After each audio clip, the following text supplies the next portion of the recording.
যেহেতু ঈদের ছুটি কোথাও ঘুরতে না গেলে কি হয়, তাই ঈদের তৃতীয় দিন আমরা বেরিয়ে পড়লাম ঘুরতে যাওয়ার উদ্দেশ্যে।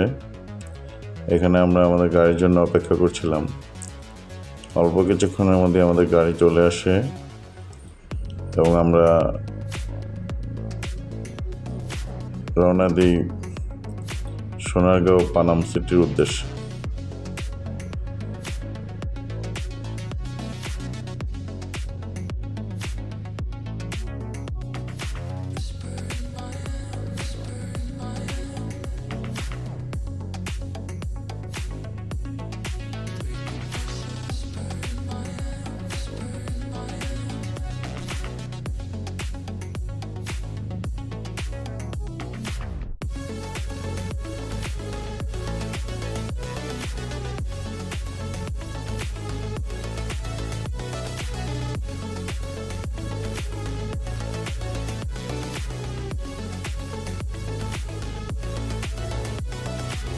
অবশেষে আমরা চলে এসেছি সোনারগাঁয়ের কাছাকাছি।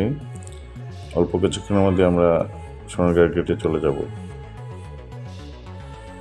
আমরা সোনারগাঁয়ের ভিতরে প্রবেশ করেছি। এখানে জনপ্রতি টিকিট নিয়েছে 50 টাকা করে এবং সর্দার বাড়িতে প্রবেশ করলে তার জন্য আলাদা টিকিট কাটা লাগে, 100 টাকা ফি।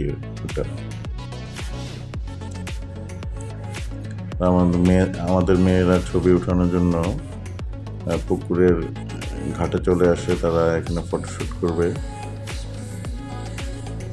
এবং এখানে পুকুরে প্রচুর মাছ ছিল, ছোট ছোট মাছ এবং তেলাপিয়া মাছ দেখা যাচ্ছিল।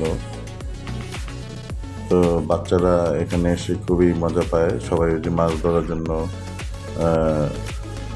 উৎফুল্ল হয়ে ওঠে।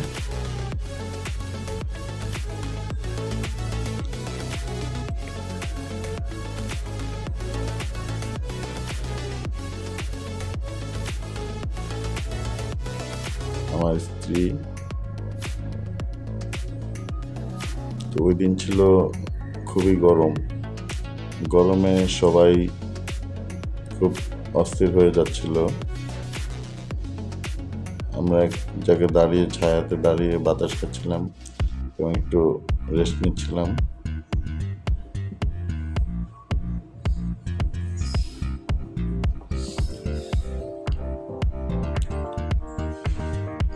এরপরই আমরা প্রবেশ করি জয়নুল স্মৃতি জাদুঘরে।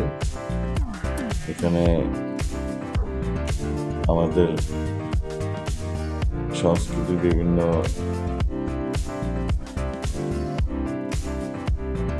সামগ্রী রয়েছে। এটা ছিল জয়নুল আবেদিনের, শিল্পাচার্য জয়নুল আবেদিনের ব্যবহৃত পোশাক।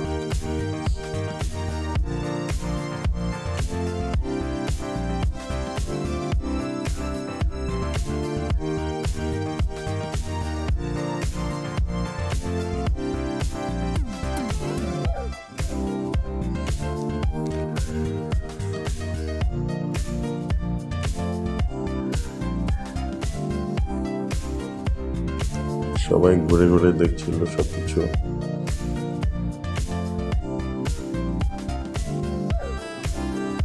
ওই দিন ছিল যেহেতু ঈদের সময়, প্রচুর ভিড় ছিল ভিতরে।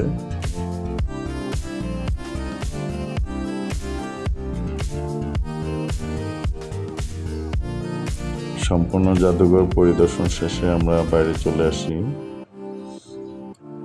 বাইরে এসে কিছুক্ষণ আমরা বিশ্রাম নেই গাছের ছায়া।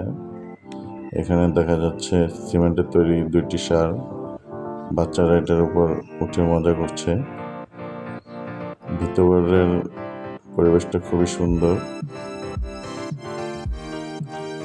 বাচ্চারা চৌকিতে উঠে মজা করে। মেহরান একটু ভয় পাচ্ছিল, এছাড়া সবাই খুব আনন্দ করছিল। এরপর আমরা দুপুরে খাওয়া দাওয়া করে চলে আসি পানাম সিটিতে। বিকালের সময়টা আমরা এখানেই অতিবাহিত করি এবং ঘোরা শেষ করে আমরা চলে আসি ঢাকার উদ্দেশ্যে। সবাই খুব আনন্দ উপভোগ করলো। শুধু গরমটার জন্য সবারই কষ্ট হয়েছে, ছোট বাচ্চারা একটু বিরক্ত করেছিল, এছাড়া খুব ভালোই সময় কাটলো।